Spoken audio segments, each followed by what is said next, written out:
Ao longo da semana, houve inúmeras reportagens e comentários sobre o memorando de entendimento com o Irã.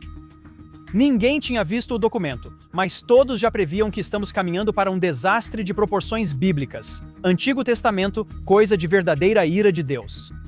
Fogo e enxofre caindo do céu, rios e mares fervendo, 40 anos de escuridão, terremotos, vulcões, mortos ressuscitando, sacrifício humano, cães e gatos vivendo juntos, histeria em massa. Tudo isso parece cena de filme. Os caça-Trump estavam se divertindo muito. Em Israel, crescia a preocupação de que Trump recuava em suas declarações do último ano. Trump é como uma caixa de chocolates, nunca se sabe o que vai encontrar. E então o documento foi finalmente divulgado e assinado na quinta-feira. As suposições encontraram a realidade. As previsões estavam erradas? Talvez a escala bíblica das coisas seja um exagero, mas eles não estavam errados. Ou estavam? Vou explicar isso hoje e decidimos juntos. Há inclusive uma analogia bíblica com os fatos atuais que comentarei ao fim deste episódio.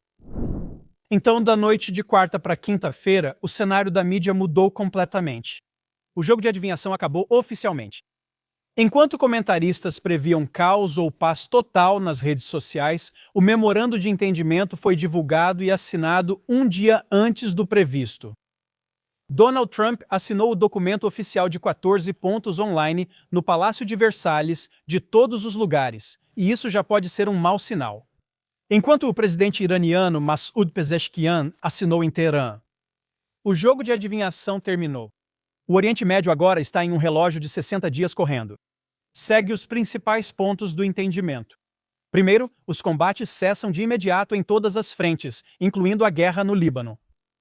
Segundo, o bloqueio naval dos Estados Unidos é suspenso em 30 dias, e o Irã deve abrir completamente o Estreito de Hormuz, garantindo navegação segura e livre de taxas. Terceiro, o Irã concordou por escrito que nunca irá desenvolver ou comprar uma arma nuclear, e eles devem diluir seu urânio altamente enriquecido sob supervisão da ONU. Um aspecto importante é que todos os acordos estão ligados a uma restrição financeira. Estados Unidos concedem isenção imediata para o Irã voltar a vender petróleo bruto.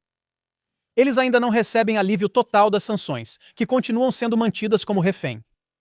O texto afirma explicitamente que a remoção permanente das sanções só acontecerá se o Irã concluir os acordos nucleares finais nos próximos 60 dias.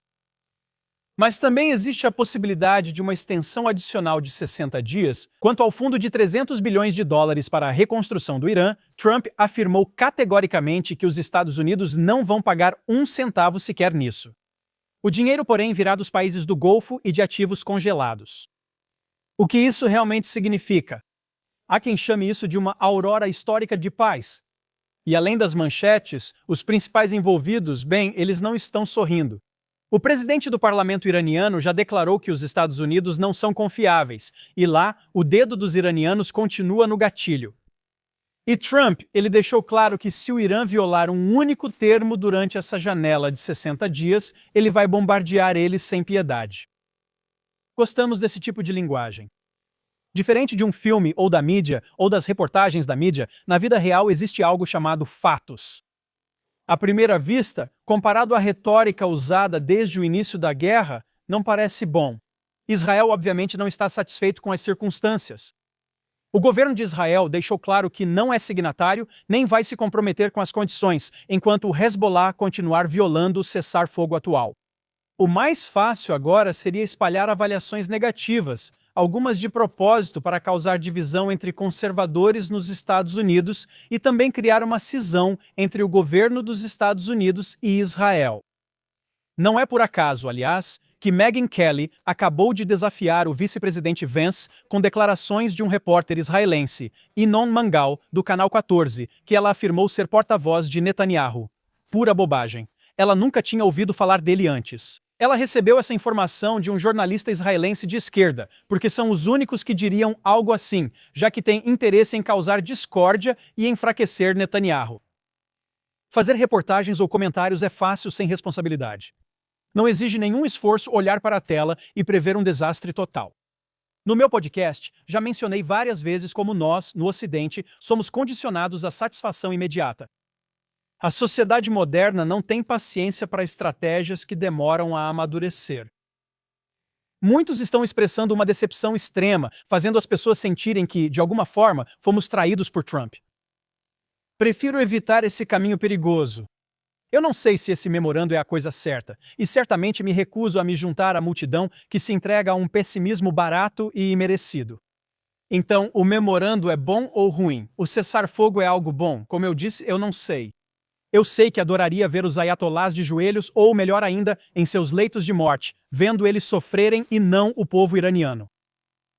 Estou satisfeito com tudo que Trump diz? Claro que não.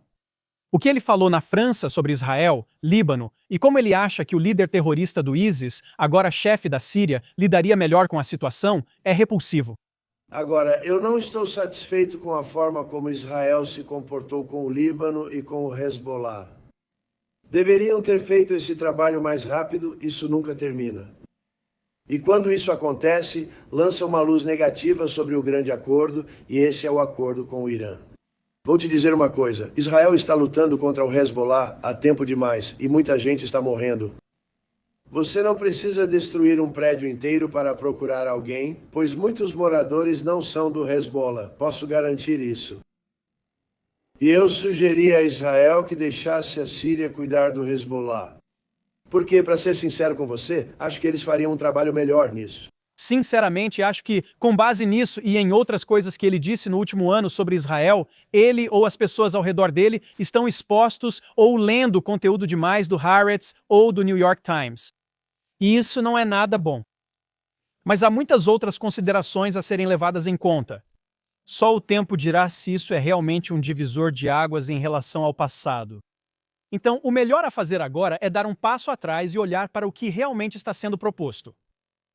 Existe um entendimento negociado para um período de avaliação de 60 dias. Isso é um fato. Sem retórica, a situação atual é uma tentativa de forçar o regime iraniano a mostrar suas reais intenções. Isso lhes dá uma oportunidade de resolver o conflito, mas faz isso estabelecendo linhas vermelhas rígidas e inflexíveis que eles são obrigados a cumprir em 60 dias. Isso faz parte exatamente do mesmo plano que temos visto se desenrolar em toda a região, desde que o Hamas se adiantou ao plano do Irã de destruir Israel com o ataque de 7 de outubro.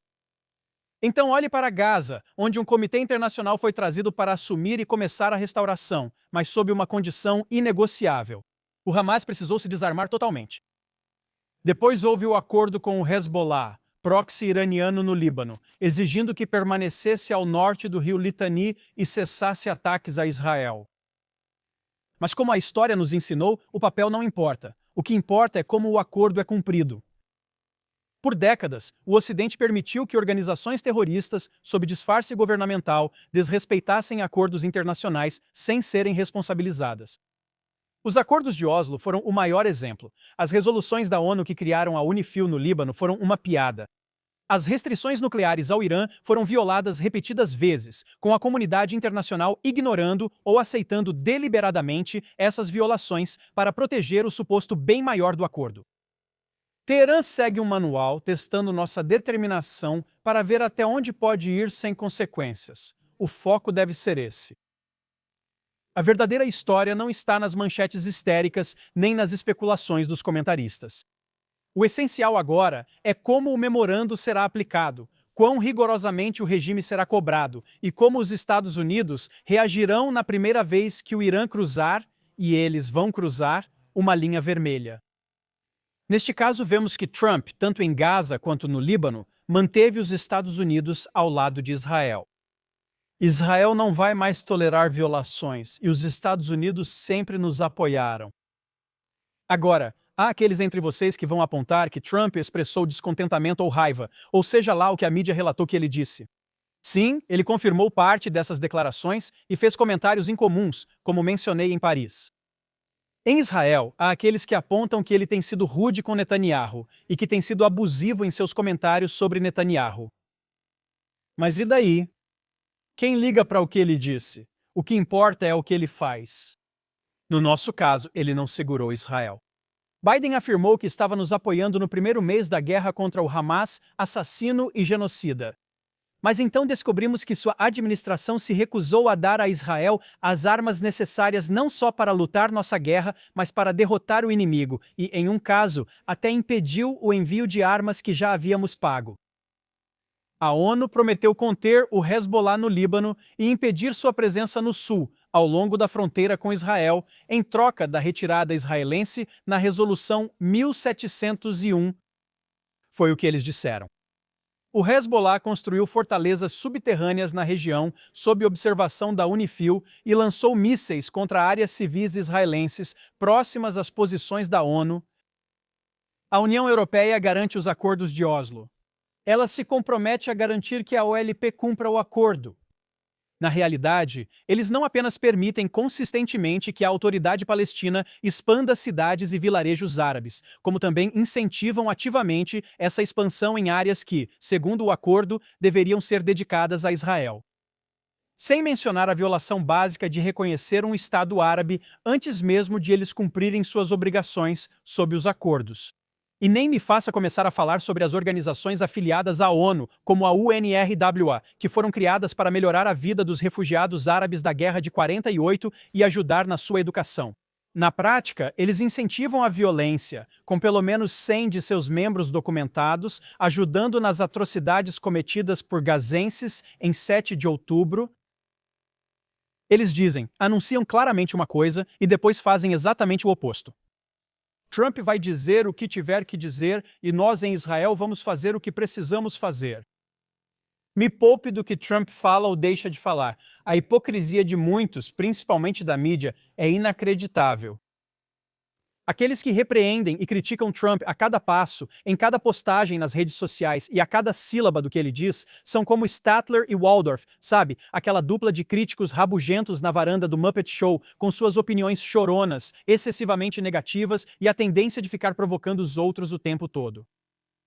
Ou deixam comentários como este: pessimista? Na verdade, sou um otimista. Otimisticamente, acredito que as coisas pioram. Lembra até os relatos da mídia atualmente. Prefiro 100 Donald Trumps liderando os Estados Unidos durante este enfrentamento aos inimigos da civilização do que um dos fracos que governaram desde Obama.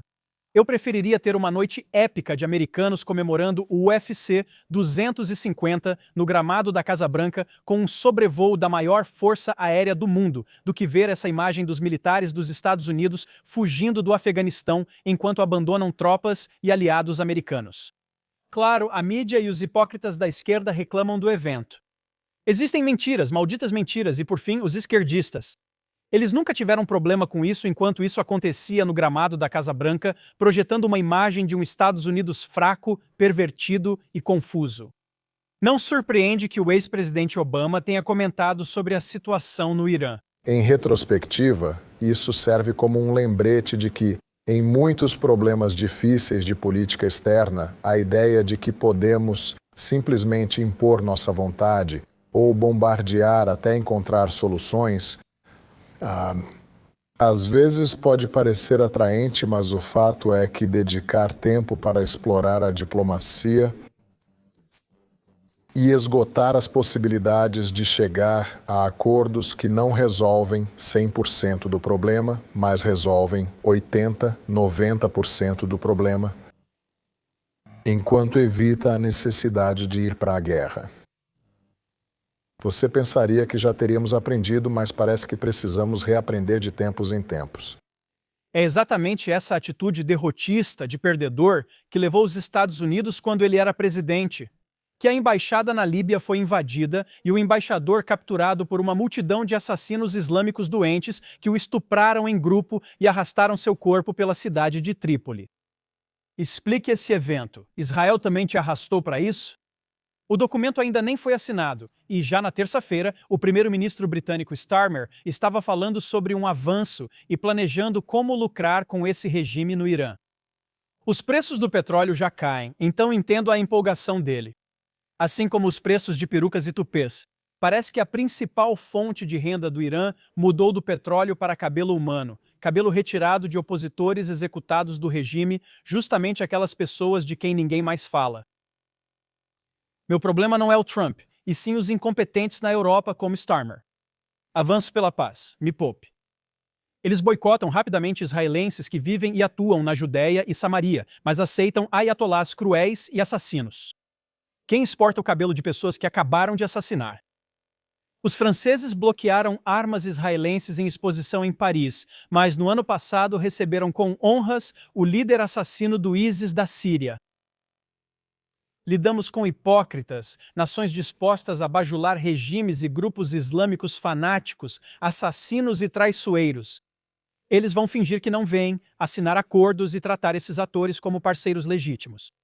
Quando o Estado judeu reage para eliminar a ameaça aos seus civis, eles fingem superioridade moral sobre os judeus, mesmo quando nossos inimigos glorificam suas atrocidades e declaram claramente quais são suas intenções genocidas para conosco, sem falar nas intenções genocidas que têm para com vocês. Portanto, não surpreende que esse padrão se repita em todo o Ocidente. Tem esses imbecis completamente sem noção, seguindo exatamente a mesma linha das massas doentes, tentando desesperadamente mostrar ao mundo que estão marchando em sintonia com a narrativa da moda. Helen Mirren comentou sobre Israel esta semana após ser chamada de vadia sionista maligna, em um ataque verbal que voltou a circular online. Não, ela não defendeu Israel, só quis se proteger dos haters. Ela afirmou: forças malignas estão surgindo em todos os lugares, até mesmo em Israel. Como vocês podem fazer com outras pessoas o que foi feito com vocês como povo? Ela disse. E ela acrescentou: portanto, a criação de Israel foi um momento muito importante, embora talvez tenha sido feita de uma maneira completamente errada, no lugar errado. Onde você quer que a gente tenha o país, seu idiota? Eu não sei, mas algo tinha que acontecer depois do horror, ela diz. Uma comparação vil e desprezível. De quem ela está falando? São nossos filhos e filhas, seu covarde e nojento britânico vil. Para ela, acho que vou criar um prêmio especial que será entregue a partir de agora, o prêmio Jeff Yourself, para referências sem classe, covardes e idiotas a Israel. Ela pode somar esse aos prêmios sem significado que já ganhou. Tudo bem, vamos nos acalmar. E, enquanto encerramos o programa de hoje, quero dar mais uma olhada em uma história das Escrituras, da Bíblia. E desta vez é uma história sobre o peso absoluto da liderança e o custo severo de uma vitória incompleta. Falo sobre o primeiro rei de Israel, Saul. Quando Shaul subiu ao poder, ele levou ao trono toda a devoção e o amor do seu povo. Ele era fisicamente imponente, forte e extremamente determinado. Shaul era o líder que a nação havia implorado, encarregado de uma missão única e crucial: defender a nação de Israel e eliminar completamente sua ameaça existencial mais implacável, os amalequitas. As instruções divinas dadas a Shaul pelo profeta Samuel eram absolutas. Não era um mandato para pausa diplomática ou cessar fogo local. Era uma ordem para a destruição total e definitiva do inimigo. Shaul foi ordenado por Deus a não poupar absolutamente nada nem ninguém. Shaul saiu, travou a batalha e alcançou um enorme triunfo militar. Para o observador comum, parecia uma vitória total. Mas Shaul decidiu fazer um cálculo. Ele decidiu que 90% da missão era bom o suficiente. Shaul poupou o rei Agag, o governante dos amalequitas, junto com os melhores bens e rebanhos do inimigo.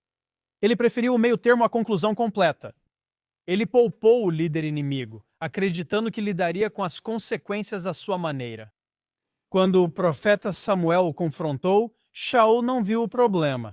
Ele declarou com orgulho: eu cumpri a missão. Agora, como todo grande líder, ele tinha seus defeitos. Líderes são humanos, afinal.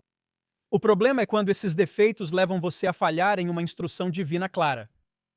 E no âmbito da sobrevivência existencial, obediência parcial é desobediência total. Ao falhar em eliminar completamente a ameaça quando teve a chance, escolhendo não cumprir uma missão que lhe foi atribuída por Deus, Shaul perdeu sua legitimidade para governar. A coroa foi retirada de sua linhagem naquele momento. Pior, a história revela a verdadeira tragédia dessa vitória incompleta. Séculos depois, foi um descendente direto daquele mesmo rei Agag poupado, um homem chamado Ramã, que se levantou numa tentativa de genocídio total do povo judeu, desta vez na Pérsia. A ameaça que foi deixada viva na geração de Saul se transformou em uma máquina de destruição para a geração seguinte. A história não tolera meias medidas. Ela nos ensina que, quando você está lidando com o mal, com um adversário brutal e homicida, qualquer vitória que não seja total é simplesmente um convite para que seus descendentes lutem a mesma guerra amanhã. Tire suas próprias conclusões sobre isso. Reflita sobre isso neste fim de semana. Eu sou Daniel Seaman. Obrigado por me acompanhar hoje. Volte na próxima edição do Straight Up, direto dos estúdios da JNS TV em Jerusalém, capital do povo judeu em Israel.